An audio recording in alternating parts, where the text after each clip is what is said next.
Baik, Assalamualaikum warahmatullahi wabarakatuh. Perkenalkan, nama saya Devi Cahyaningrum, NIM 19070161344 dari kelas Psikologi 5D. Di sini saya akan membahas mengenai kebutuhan dan layanan anak berkebutuhan khusus tunarungu. Nah, berikut table of content pada penjelasan kali ini. Yang pertama, ada pengertian anak berkebutuhan khusus tunarungu. Yang kedua, kebutuhan ARBK tunarungu. Yang ketiga, layanan pendidikan ARBK tunarungu. Dan yang terakhir, ada fasilitas pendidikan ARBK tunarungu. Oke, kita akan bahas yang pertama, yaitu pengertian anak berkebutuhan khusus tunarungu. Di sini saya akan menjelaskan secara singkat. Tunarungu terdiri dari dua kata. Yang pertama, tuna yang berarti kurang dan rungu yang berarti pendengaran. Nah, dari dua kata tersebut dapat disimpulkan ataupun dapat digabungkan bahwa anak dan remaja berkebutuhan khusus tunarungu merupakan anak dan remaja yang memiliki kekurangan dari segi fisik, yaitu kurang dapat mendengar ataupun tidak dapat mendengar sama sekali.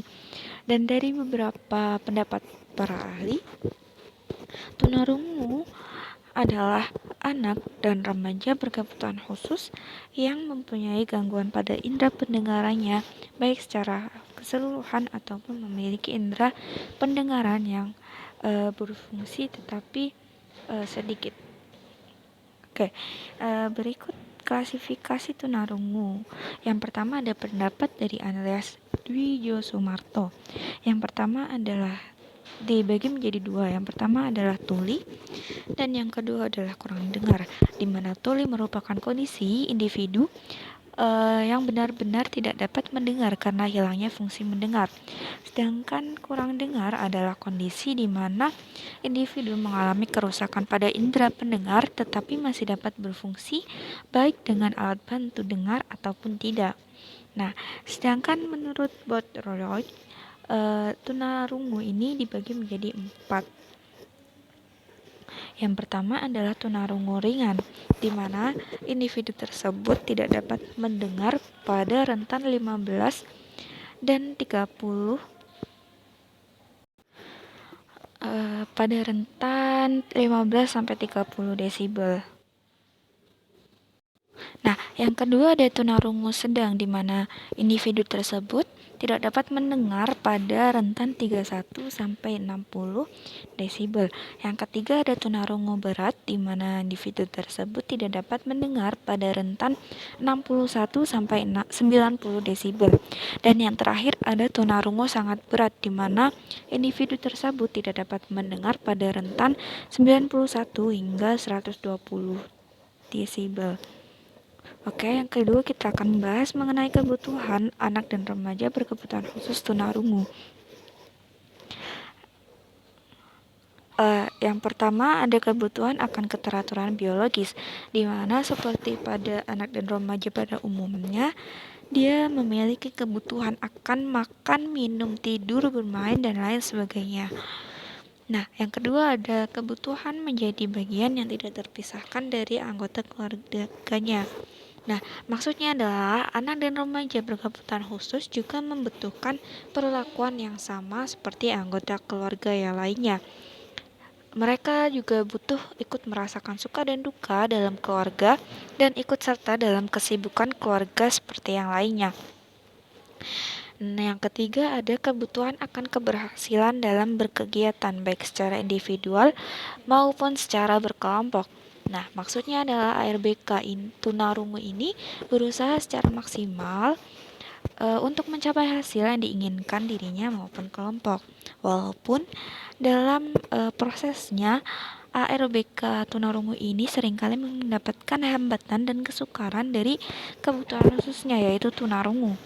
Yang keempat adalah kebutuhan beraktivitas. Maksudnya adalah ARBK tunarungu juga memiliki keinginan untuk beraktivitas bersama keluarga maupun lingkungan sosial yang lebih luas lagi. Nah, ARBK tunarungu juga memiliki keinginan untuk bermain bersama teman sebayanya. Yang kelima ada kebutuhan akan kebebasan, di mana ARBK tunarungu juga memiliki kebutuhan akan kebebasan dalam berbuat, berkreativitas, berinisiatif, bebas bertanggung jawab atas perbuatannya sendiri dan tidak ingin selalu terkait dengan orang lain. Nah, ARBK tunarungu juga membutuhkan kebebasan, namun kebebasan yang mereka butuhkan bukanlah kebebasan mutlak, di mana mereka secara bebas melakukan apa yang mereka inginkan. Tetapi kebebasan yang mereka butuhkan adalah kebebasan dengan batasan-batasan tertentu. Yang keenam, ada kebutuhan akan kesehatan, di mana mereka juga membutuhkan kesehatan seperti anak dan remaja pada umumnya, karena mereka masih dalam masa-masa pertumbuhan dan membutuhkan tubuh yang kuat untuk mencegah dari segala macam penyakit. Nah, yang terakhir ada kebutuhan berekspresi, yaitu kebutuhan untuk mengemukakan pendapat yang bisa dipahami orang lain. Tetapi ARBK tunarungu juga perlu dibimbing dalam berkomunikasi secara wajar, dalam mengemukakan pendapat, pikiran, perasaan, serta keinginannya kepada orang lain.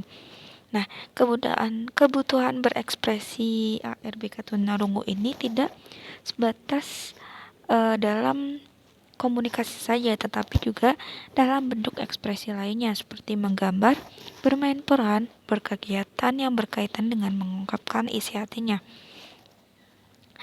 Nah, yang ketiga kita akan bahas mengenai layanan pendidikan anak dan remaja berkebutuhan khusus tunarungu. Nah, yang pertama ada pendidikan segresi, di mana sudah sering dibahas mengenai pendidikan segresi ini merupakan pendidikan yang terpisah dengan anak normal.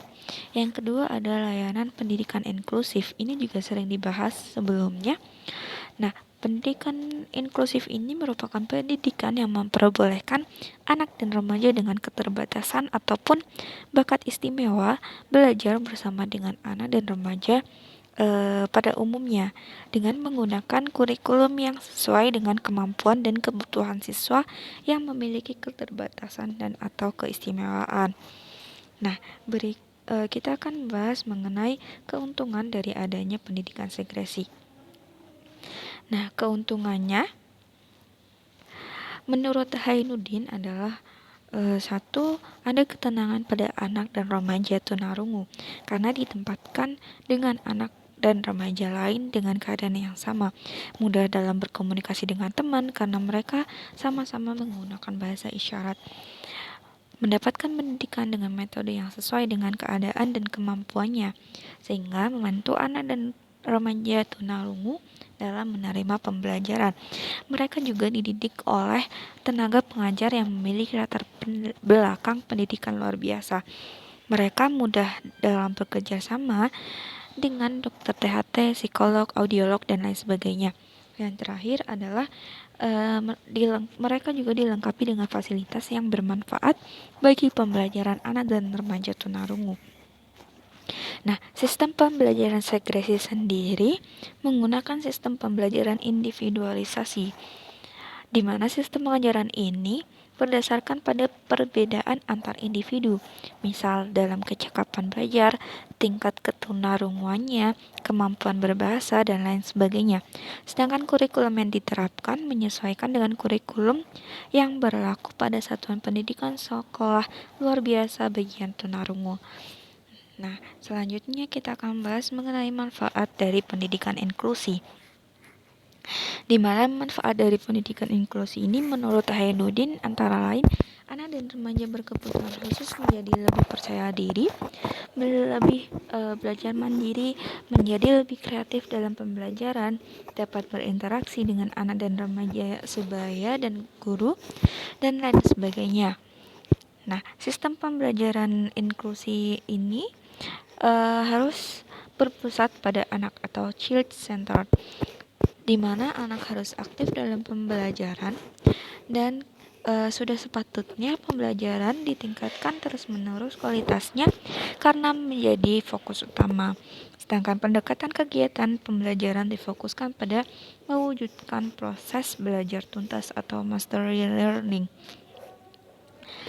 Nah, yang terakhir ada fasilitas pendidikan ARBK tunarungu.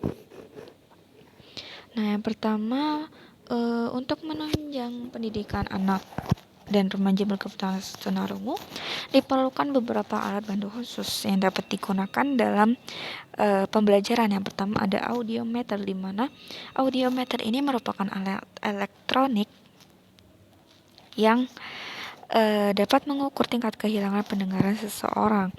Yang kedua ada hearing aids, di mana ini merupakan alat bantu dengar yang mempunyai fungsi mikrofon, amplifier, dan receiver.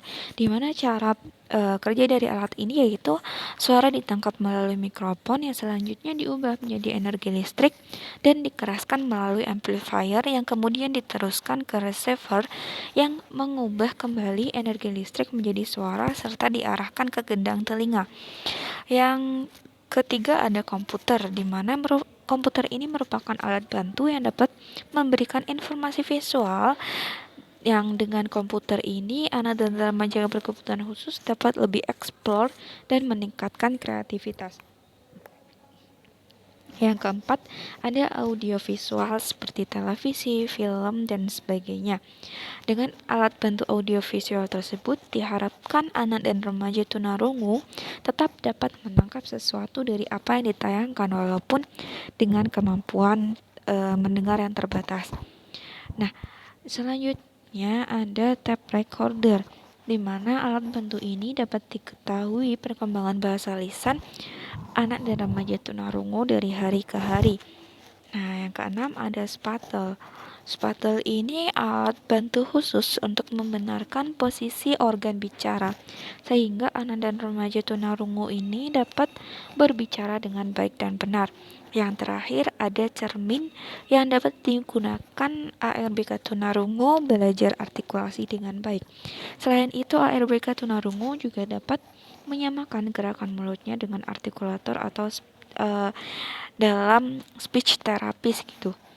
Nah, sekian penjelasan dari saya, kurangnya mohon maaf. Wassalamualaikum warahmatullahi wabarakatuh.